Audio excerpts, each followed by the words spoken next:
On this week's NFV SDN Reality Check, we look at some top news items from the past week and speak with current analysis to get an update on NFV and SDN development and deployment progress.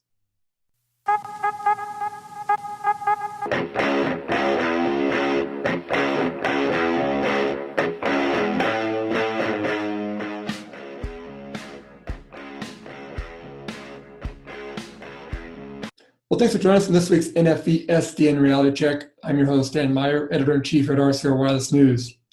This week's featured interview is with Current Analysis, where we discuss the current pace of NFV and SDN development and deployments by telecom operators and what could be holding up the process.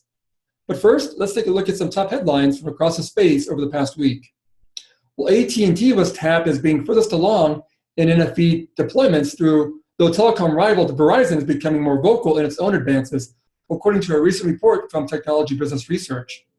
In touting AT&T's progress, TBR highlighted the telecom operator's own touting of its move towards network virtualization technology using NFV and SDN. The research firm explained AT&T has been aggressive in its deployments, citing its AT&T Integrated Cloud, Network on Demand, and its ECOMP project, which AT&T said is designed to automate network services and infrastructure running in a cloud environment. TBR added AT&T's aggressive rollout plans ahead of some standardization work are somewhat reliant on the industry adopting common platforms for critical functions, which is why AT&T is promoting open source solutions and may, in turn, share parts of its internal solutions with the open source community.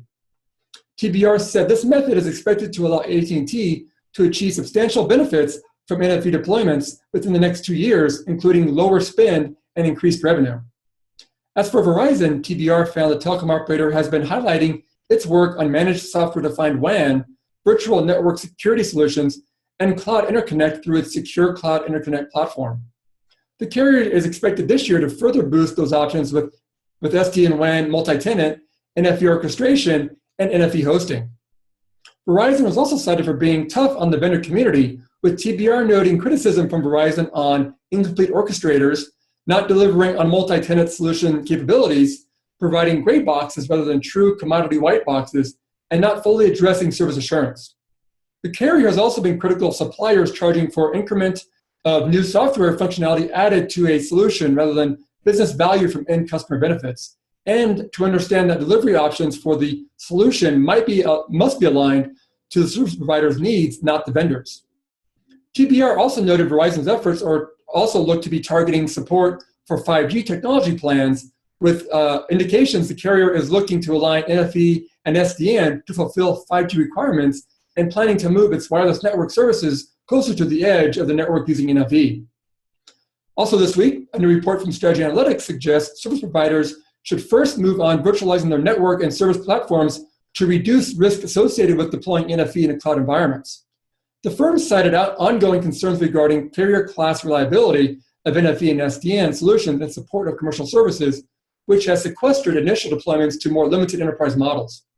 The firm also noted service providers faced with changing operations processes while simultaneously installing an unproven bare metal solutions could dramatically increase the risk of NFV deployments and delay the rollout of SDN and NFV next generation networks. And looking to help service providers clear those hurdles, Strategy Analytics suggests 16 requirements for virtualizing network platforms as a first step on the road to the NFV-compliant public telco cloud, and highlights 5 vendor platforms it claims meet the requirements across different networks and services. Well, for this week's featured interview, we spoke with Peter Jarrett, who's the VP of Infrastructure and Consumer at Current Analysis, to get his insight into the current pace of NFV and SDN development and deployment in the telecom space, and what issues are still holding up the process. Let's take a look at the interview now. Well, thanks for joining us this week. I'm your host, Dan Meyer, Editor-in-Chief here at RCR Wireless News. And this week we are pleased to be joined by Peter Jarrett, who's the Vice President of Consumer and Infrastructure at Current Analysis, to talk a bit about the NFV SDN space. So, hey, Peter, thanks for joining us this week. We appreciate it. Glad to be here, Dan. Good deal. Well, I know you've been doing a lot of traveling, speaking a lot with vendors, talking a lot about this whole move the industry is seeing towards NFV and SDN. So hoping to get from you some insight there on kind of what you're seeing out there. So maybe start off with, I guess, a general overview of kind of where you see the market at in terms of, I guess, the development of virtualization platforms for telecom operators, mobile operators, and maybe we can then move towards, I guess, the deployment you're seeing in terms of what you're seeing out there in terms of carriers actually using these stuff. So maybe start off with kind of where you see development-wise, where we are. I think that's a great way to think about development and deployment. I mean, so from a development standpoint, it's fair to say that every major vendor is really driving and pushing towards NFV and virtualization as really the go-forward solution, right? Yes, they've all got physical solutions for whatever it is. They've got their PNFs, but VNFs are the way forward, right? It's the expectation that for most operators, that's what they're looking at for go-forward investments. Whether you want to call it cap and grow or whatever, it's the idea that, okay, that is, if I'm talking about new functions or new capacity or whatever, that's really the way forward. So the development has been there. I would say a couple of years ago, there was the question of which VNFs did which vendors have, filling out that portfolio. A lot of that portfolio filling out has been done. Yeah. Obviously, now the question is maturity, stability, management, of course, management orchestration, getting to that point of where the operators feel comfortable with it so that they can actually take it from, okay, it's available, to I'm actually going to deploy it. Yeah, makes sense. I guess then when you're talking to the vendors, do they seem like they're fairly comfortable with their platforms at this point? I mean, it seems like we're still probably in for some of them, they're still trying to develop what they want to do with this, because for a lot of these guys who have a lot of legacy hardware out there, it's the big business change for them and stuff, and so maybe they were a little slower in rolling this stuff out. But I guess as you talk to the various vendors out there, does it seem like that their platforms are stable enough that carriers can move down these roads, or are we still working on trying to fine tune some stuff? So I think we've definitely seen a change over the last couple of years, right? So a couple of years ago, I was talking with a vendor, and they were saying, "Yep, we've got mobile packet core. It's ready for commercial deployment.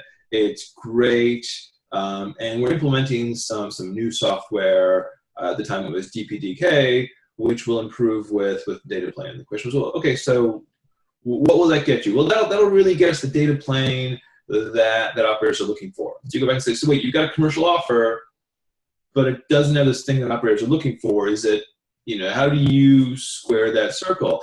And I think over the last couple of years, we've moved forward from that to either the platforms have become a little more stable, software, has been tweaked, has been improved to the point where the products can deliver what operators are looking for, or, and it's probably a little bit of and/or, the marketing has got better so that the vendors aren't going to tell that story of, well, this is a great thing to trial with, but you don't want to deploy it, right? So I think it's a combination. Yeah, the solutions have gotten better, and the vendors have gotten better about saying, no, this stuff works, and recognizing they can kind of, I don't want to say gloss over, but work through some of those things. Because the reality is, for a lot of the operators who maybe want something that works, they know it's going to be a long process anyways, right? Yes, I can sell you something. I promise you this will work. I know it's going to be a while to integrate into your network anyways. It's going to eventually work. It may not even work right today. Yeah, and I guess maybe that's a bit of the media's covering of this too, because it does seem like maybe we're pushing the timing on this maybe a bit. I mean, I know operators are looking at longer time frames on these. AT&T has talked about 2020 as being a time frame for a pretty broad control, but that's still obviously 3-4 years away. So maybe the fact that we aren't maybe ideally there yet is probably I'm guessing a bad thing at this point, because again, we still have some runway here, and obviously as this moves, I'm guessing the development will speed up the process a bit, and it'll. No, completely. And it's a couple things. You're right. On the one hand, there are a handful of lead operators that are generating a lot of attention and do want to move fairly quickly, right? AT&T, Telefonica, DT, Vodafone. You see what's going on with SKT, with Docomo. I mean, there's a lot of operators who are moving very quickly. These are the ones you see time and time again at trade shows, because they are moving the market forward. But yeah, even the horizon for those guys is fairly exaggerated. And then beyond them, there is that whole second tier, there's second and third tier of operators that are either don't have fully figured out what the value proposition is, what the ROI is, figure out how it fits into the network, or again, it's an and/or, don't have the skill set to figure out how to implement this stuff, right? I mean, again, you hear AT&T doing a really good job talking about retraining its personnel, the amount of time and effort that takes on their part. Beyond them, you can guess how difficult that type of retraining is going to be for somebody smaller. Yeah, that's a great point. You're right. It does seem like, again, mostly it's the tier one guys, and even of them, just the largest tier one guys who are really, seem to have a roadmap for this and talking about it a lot. And even like the smaller tier one, obviously tier two guys, they're, at least in my conversations with them, it's hard to get somebody there who's really willing to speak about their plans, because it seems like they're not even quite sure. They're going to be, obviously trying to do that fast follower maybe type of model where, once things are out there and kind of show some stability, they'll come on board at some point as well. But yeah, I think what's interesting is in a couple cases where, and I think this is probably the case a lot of times for new technology. So it comes down to the ROI issue. It comes down to the figuring out how this makes sense. If you've got specific projects, or there's someone with an operator or an operator with a specific use case, then you can see some of the other guys move in, right? I mean, so PCCW has some good stories to talk about what they're doing. You look at what's going on, CenturyLink, you've seen, some great stuff from them. Yeah. So there are some non-tier one operators who are doing some interesting things out there. Again, it just really comes down to someone who has the use case, has an argument for it, knows what they're going to do with it, and then can actually move that forward. Yeah, and I gotta say, I know, I've been to a few shows lately where you've moderated various panels, and some of those panels have been very virtualization specific, and others have been, more on the infrastructure side. But obviously, virtualization is always a part of that. And I gotta say, I always find you do a good job in trying to bring up the topic with people, and obviously, sometimes the answers that come back from the various representatives seem to be, some of them are on point, some of them perhaps are a little not quite sure. I guess as you talk to these guys in those kind of situations, I mean, is it does your comfort level with where this is going, is it increase, is it bolstered, or are you still, after you do these things, you get a little bit like, well, obviously these guys aren't quite ready to talk about this yet, and so they're kind of just grappling for words here? Yeah, I mean, I think it increasingly gets better, right? Okay. I mean, I think that you're seeing particularly as operators understand the things that they didn't understand, right? They're beginning to understand the issues we see through the market develop, and even just seeing the fact that the market continues to develop, right? It's this idea that several years ago, and this is kind of the trajectory that we've seen over the last few years. A couple of years ago, when we go out and run a survey of operators, what's important to you? Why are you looking at virtualization, right? It was all about savings, right? It was CapEx savings. I'm going to go from proprietary hardware to these cheap servers. It's going to be great. My CapEx is going to go down. Then it was OpEx savings, right? I'm going to go to new ways of running these services and look at IT operations. Maybe I can hire some cheaper folks that don't understand, how to use all these different telecom networking, proprietary solutions. I can go to cheaper folks that actually understand IT technologies. Then it was making new money, right? Last year it was, no. It's not about saving money, it's about making money. And you recognize, right? It's sort of, this is that you could see the progression in the organization, right? It started with the financial guys. Then as it got up higher to the C-suite, it was, no, we need to make money with this. We're not going to save our way to growth. And so you can see how it's progressing within the organization. And this year it seems like it's been much more about, the conversation about performance, about management, service assurance. So, it went from sort of the finance guys to the C-suite to now it's back down to the folks who are actually going to be implementing this. And they're going, okay, well, tell me how this thing will operate. Tell me how the performance will compare to what I'm looking at, which, we wouldn't be at if the vendors couldn't answer those questions. We also wouldn't be at if the service providers weren't thinking on that level. So I think we're seeing that consistent move. And the reality is, to get to that commercialization, you've got to have all those components. So yeah, get more comfortable. Yeah, and that's a good point too. It does seem like that there was that kind of that movement again from CapEx, OpEx, revenue generation. You're right. That's kind of what's happened, and it's happened over a relatively short time frame. It seems too, because it seems like going to some of these shows, and every show I go to, it seems like it has changed. The conversation has changed from this to this to this, and again, I've only been covering this for a couple of years now, but it seems like even over that somewhat short period of time, that it's just kind of been a weird setup where operators are grappling with what this all means, and the vendors are grappling with what it all means, and people feel like they feel like they're being stressed to really come up with something quickly. Where again, it's still some runway out there for. No, that's fair, and I think so. There's a good part and a bad part to that, right? On the one hand, it's nice to see the telecom industry move at less than a snail's pace, or faster than than a snail's pace. Less than a snail's pace, I guess, would be slower. So we're moving a little bit faster than that's a good thing. On the other hand, there's a little bit of worry, maybe it's just for me, about these catching their breath, right? Are we constantly moving from, okay, we're doing this, now the agenda is this, now the agenda is that where constantly the agenda is changing versus having a chance to implement what we thought the agenda was. And you see that in technologies as well, right? Whether it's great that over the last year we've seen the focus on management orchestration has picked up. We've seen some open groups pushing that. We had open source Mono coming out of Mobile World Congress. We saw OpenO. But you can sort of go, wow, now there's two groups that are coming out in short succession. So this is good, but can we catch our breath? And now we've got operators talking about microservices and containers. And are they worried that vendors aren't moving too quick? But do the operators, is that too fast for operators, given that they're still trying to digest some of this stuff? So I think there's that balancing, right? It's nice to see the operators moving quick, but are they moving too quick? I don't know. Yeah, that's a good point. You're right. It does seem like every month, every week, there's some sort of new focus by an operator or somebody. And you see a new term come out, and Cord and Mano and all these different things are coming out. And yeah, it does seem like we're slicing up this pie pretty thin in spots where we're still not sure what the whole pie is supposed to look like at this point. And so we're making all these cuts, and we're not sure what are we actually cutting up here, because what's the end game here? What's our end goal? It does seem like that's kind of been a bit of a challenge there. That definitely is. That definitely is a fair analogy. And again, I worry more for the smaller operators that maybe can't do this. I mean, you got to be impressed with just the amount of marketing that AT&T has done around their internal development, right? You look at ECOMP, you look at all the messaging they've done about the various components that go into ECOMP, everything that they've done, and you go, wow, that's a whole lot of innovation coming out of an operator. What does that mean for other folks?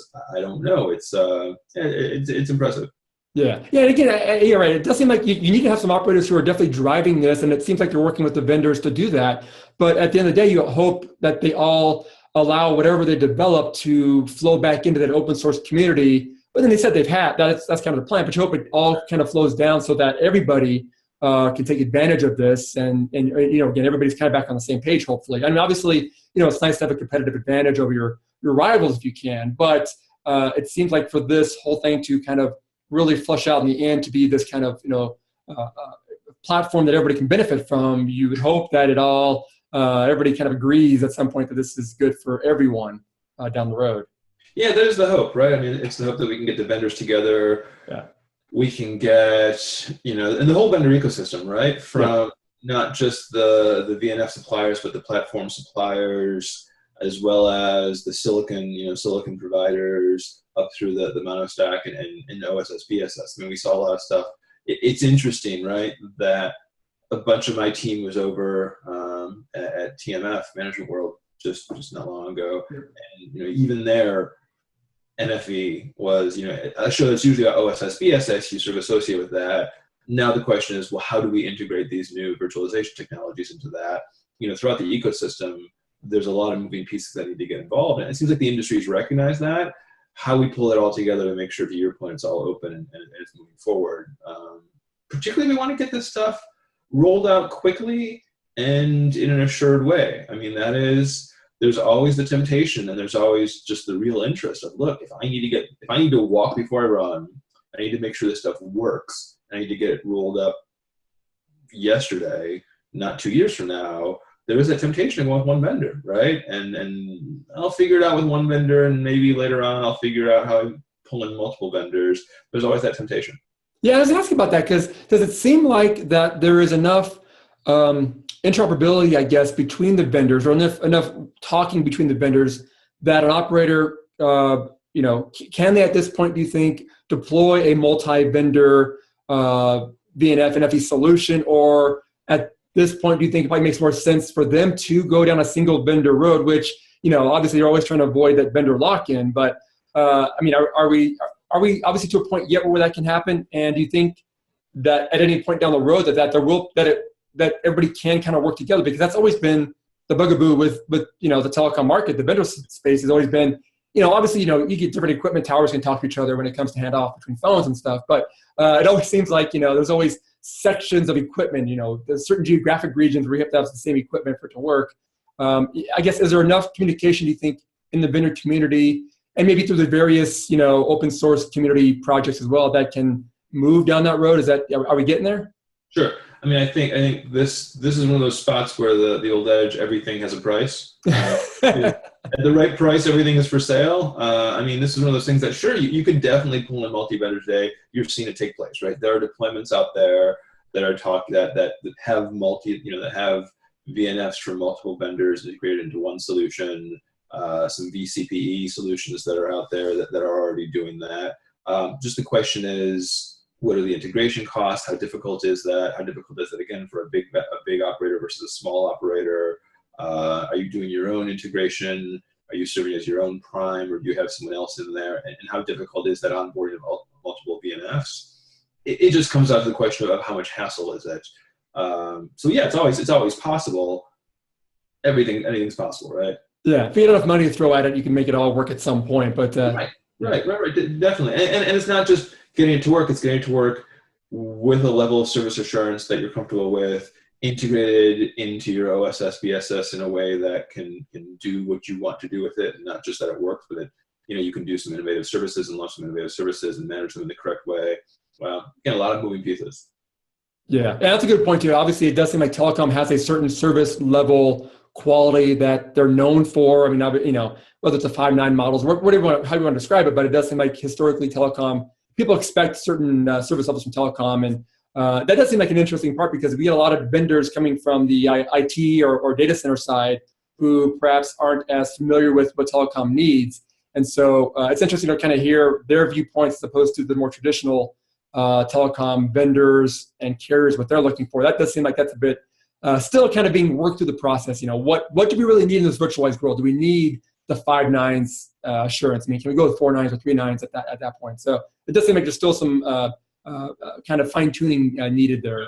Completely, and I think it's a combination of a couple of things. One, cultural, right? I mean, I've had conversations with people who come from the IT side of the market and say, look, telcos need to get over the 5.9s. They need to get over that 5.9s assurance. That's old school, right? You're like, well, just telling them that ain't gonna help. I think telling them to their face may not be the best way to sell them. I think some of the telcos, there's this misunderstanding or preconception of, is it 5.9 service assurance or is it 5.9's equipment? Does that equipment have to be operating at 5.9's reliability, or does the service? Because that's the whole idea of having redundancy and failover and multiple cheap servers that can get you the service assurance that you're looking for, whether or not any one server is operating at that level. So yeah, I think you're right. We're still learning a lot. Yeah, but it does seem like too, I think operators seem to maybe be adjusting their sites a little bit. I mean, some of them are starting to roll out some OTT type services that maybe aren't something that they would normally put on their network and put their name behind. But again, a lot of it too, though, is being geared towards the enterprise market, which enterprises do tend to have, be a little bit of a stickler when it comes to SLAs and things like that too. So yeah, it does seem like it's some adjustment going on at this point. Yeah, and I think that's fair. I think it's fair with it's fair with any new technology. But I know we had this conversation a couple of years ago when we were talking about NFV and SDN. We were sort of depicting SDN and NFV as sort of the new TDM to IP transition, right? Just a new way in which networks are going to be built, a new way of thinking about how they'd be built, changing the way networks are operated, how they're built, how they're run. But the realization is that transition is still ongoing. It's a 15, 20 year plus transition, and we need to think about SDN and NFV in the same way. Yeah. And so yeah, there's still a lot of learning. It's going to take a while. Yeah, and obviously too, it seems like the timing of all this is going well with the fact that a lot of these vendors are looking at the 5G, they're looking at IoT, they're looking at all these different things for their equipment and for what they're providing to the carriers that are themselves somewhat, maybe not transformational as much, but there are big changes going on in networks, and it's all coming at the same time. And so it does seem like over the next few years, just kind of combining all this into a coherent package is going to be fun to watch. Yeah, I mean, I agree. And I will say the one nice thing there, or one of the nice things there, is that they're not mutually exclusive, right? So in theory, SDN and NFV should be building a solid foundation for what's going on in 5G. For vendors in particular, it gives them something to sell while we're waiting for 5G to actually come around, so they can sell some of what they're doing with virtualization as part of a 5G solution. But it is a good fit. Yeah. Well, maybe one final question before we let you go on this here. I guess as you look ahead a little bit over the next 6 to 12 months or so, what do you see, I guess, as maybe the big challenge, or maybe one or two challenges that you see kind of still facing the vendor community when it comes to kind of continuing their both development, but also getting operators maybe more on board with the move towards these virtualized platforms? What do you see as maybe some big challenges out there? Yeah, I mean, so I think a lot of what we spent the last year on is we heard a lot of discussions about how do we move operators from these proof of concept activities over to commercial deployments. And we're getting there, right? So that we're definitely making progress there. But, when I think of the challenges, it's going to be continuing down that road so we can leverage those actual commercial deployments to prove out what the ROI is, right? You're seeing in the market some operators questioning, what's my return on an NFV deployment? Someone prove to me how am I going to make money or save money from SDN? Right. And so I think just going to actually, and we all love white papers, right? Community. But, there's only so many times you can read a white paper from some analyst firm that says, here's the revenue model for launching these things, right? And I'm sure my assumptions are 100% correct and not at all aimed at what the people paying me to write this paper have to say. I can say that because we right? But, you know what the point of those papers is, right? Say, hey, Mr. Operator, you will earn good return on your investment in buying some SDN and NFV gear, right? Yeah. Now that we're moving from that proof of concept deployment stage, we need to be able to see, look, here's what's actually taking place in the real world. I think that's going to be the challenge. It's going to be leveraging those deployments, which are going to be early, to actually show some results, which can lead the rest of the market to go, okay, I can do this. I can benefit from it. Here's how it works. Because those actions always speak louder than words. And I think we're in a place where that could happen, but it's not really going to be easy. Yeah. Well, obviously, again, the honesty that comes from you on these topics is always refreshing, and it's good I'm always honest about other people's work. I'm always honest about other people's work. That's always nice. I know it's always good to hear from someone, but hey, Peter, definitely appreciate the great insight on that topic. Obviously, we didn't get too deep in terms of a lot of technical stuff, and I think if we did that, it would just go over my head anyway. But I would say those who are watching, if you do want some more technical, dive into these things, you can obviously contact Peter there at Chronoanalysis and probably get some more insight there. That again, I should definitely stay out of. But again, Peter, we definitely appreciate the good insight on this. It's always good to talk to you on the topic, and hopefully we'll touch base again soon on it. Well, that'll do it for this week's show. Make sure to check us again next week when we are scheduled to speak with TM Forum to wrap up news and events from its recent live event in Nice, France. Thanks for watching. NFV SDN Reality Check with Dan Meyer is a production of RCR TV. To suggest show topics or to reach Dan, you can find him on email, dmeyer@rcrwireless.com, and on Twitter @Meyer_Dan. For more Dan, news on NFV SDN and everything wireless, find your way over to rcrwireless.com.